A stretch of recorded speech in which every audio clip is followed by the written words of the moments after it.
Facebook täällä. Tänään mä kerron teille yhden story, mitä mulle tapahtui, kun mä olin 7-vuotias. Ennen kuin mä aletaan vislikeen, jos saatte part 2, koska mä teen, tää ei tuolle ihan kokonaan tää story, mitä mä teen, niin vislike. Ja jos te ootte uusia täällä, please tilatkaa mun kanavan.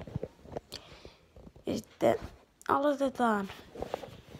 Elikkä mä olin menossa mun tyttöystävän kotiin. Ja sitten se sanoi, että mä menen niinku salaa, koska se ei halunnut, että sen isä tietää, niinku, koska sen isä ei halunnut.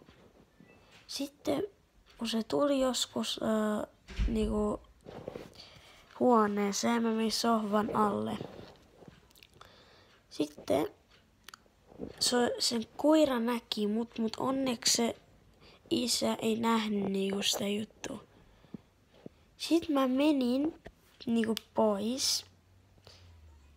Ja sitten sen jälkeen, kun mä menin siitä pois, se näki mut. Mä se ei se nyt tapahdu mitään, jos se näkee mua.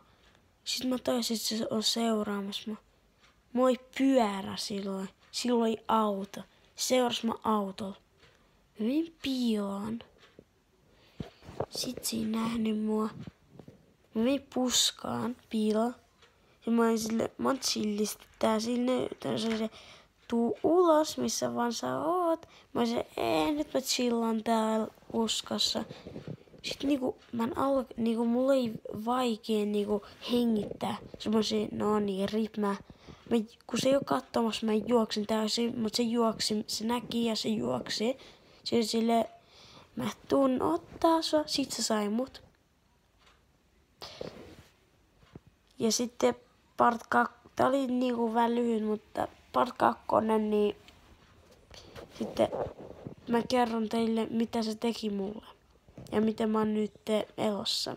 Ja tuutte nauraa paljon. Nähdään!